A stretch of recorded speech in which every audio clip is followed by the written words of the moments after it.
On the morning of 12 December 1944, USS Slater DE-766 and her crew of now experienced sailors were continuing their escort duties for Convoy UC-48A. Slater had just departed Wales and was now making her fourth trip across the North Atlantic. Over the past 2 months, ship and crew battled strong storms and possible U-boat contacts, but were successful in shepherding their wards to their destinations. On this date, the rough weather experienced in previous days seemed to have been subsiding. The ship is rolling lightly and is only taking a small spray over the forecastle, and as daybreak came, the convoy fanned out from their nighttime positions into 9 columns and increased their speed to 14 knots.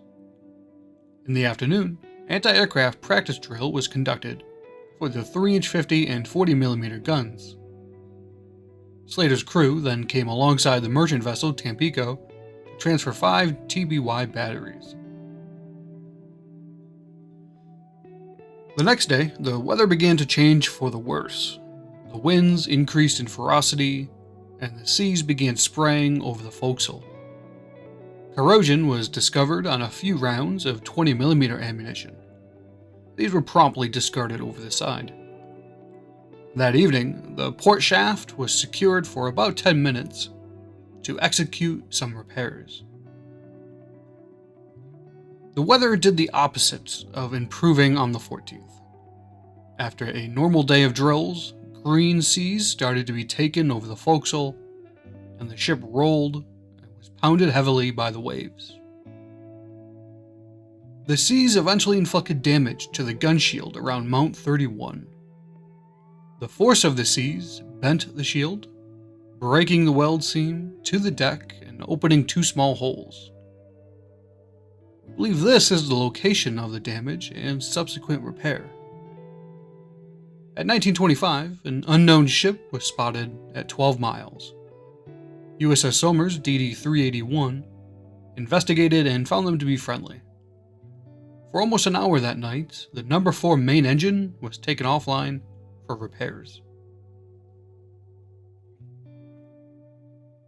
Early on the morning of the 15th, Seaman First Class Turner was added to the sick list, and the rough weather continued to batter the little tin can. The heavy seas and wind may have been a contributing factor to Seaman First Class Lewis having his ankle caught closing a hatch at the pilot house. He sustained a small laceration and small bruising as a result. Continued green seas came over the forecastle as the barometer dropped steadily into the night. Lewis remained on the sick list the following day. As the convoy battled their way through the storm, the Canadian hospital ship SS Letitia was sighted at 1350 and passed clear of the convoy to the south. And that night, the weather looked to be improving. A slight scare came in the form of a power outage on the 17th. For about 10 minutes, all electricity to the lighting and the propulsion plant went out. Slater's engineers and electricians' mate worked quickly to get Slater up and running. Once everything was repaired, Slater and Somers came alongside one another and they passed some mail. After securing from general quarters, the winds increased to near gale levels, and at 15:30 the No. 1 main engine was secured to change out an injector. More damage to the gun shield on Mount 31 came on the 18th. Continued pounding against the already bent shield pushed it back further from the deck and bent it in a 60-degree angle. The deck itself tore open in 4 areas, 3 inches long and about a ½ inch wide. The overhead beam at frame 16 buckled slightly as a result, but the repair party made temporary repairs to the shield at 16:30. As the convoy neared the mainland, the merchant vessel Lightning detached and proceeded independently to her destination. At 08:35, Slater came alongside SS Santiago to pass over some batteries. With a distance of 50 feet between them, the lines were shot over at 09:32, and the exchange was completed in about 6 minutes. She then went alongside the Empire Might at 10:22 and passed over a TBY unit. As the day progressed, the convoy entered a snow squall, reducing their visibility. Rain soon followed, as did seas and wind. On the 20th, the Mormac Swan detached to sail independently.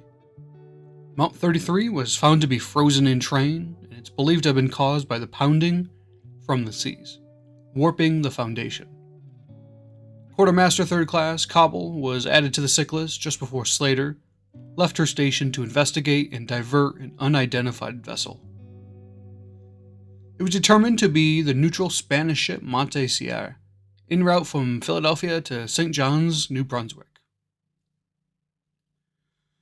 AA practiced that afternoon for the 3-inch and 40mm crews.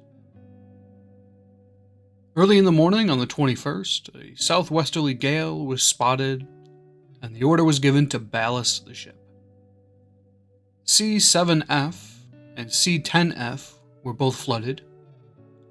56 tons of seawater was added to the ship. As the storm enveloped the convoy, Slater began rolling up to 48 degrees. The weather only worsened as the morning went on. The entire ship, from stem to stern, vibrated from the extreme force of the seas. 50-degree rolls began to be taken. This did not last long, and by that night, no seas were being taken over the bow. As the temperatures dropped to freezing, the motor whaleboat was drained of water, and the convoy were formed into a single column as they closed in on New York City. A harbor pilot came aboard at 03:30 on the 22nd. Slater entered the Gedney Channel and anchored in the Sandy Hook anchorage in 3.5 fathoms of water with 45 fathoms of chain out to the starboard anchor. The anchor was weighed at 08:07, and Slater proceeded to the ammunition dock in Earl, New Jersey to discharge her ammunition. Once this was completed, Slater proceeded to the Bayonne Navy Yard and moored starboard side to USS Oswald, DE-767. After hooking up to shore power, a portion of Slater's crew were granted 10 days of leave. At 16:45, Boatswain's Mate 2nd Class Bibb escorted Seaman 2nd Class Dahl and Holiday to the brig for confinement. On the 23rd, Seaman 2nd Class Dean was found to be absent over leave. The engineering division placed 60 pounds of pressure on all fire mains, and later 45 pounds just on the forward fire mains. On the 24th of December, more as before, no further remarks. On Christmas Day, the only thing to happen was Fireman 1st Class Fisher returning AWOL. 78 years later, and Slater's crew is still hard at work battling the weather. As the snow and ice set in on the museum, we come to rely heavily on donations, memberships, and online gift shop sales. If you're interested at all in supporting the museum, head on over to our website at ussslater.org to learn more.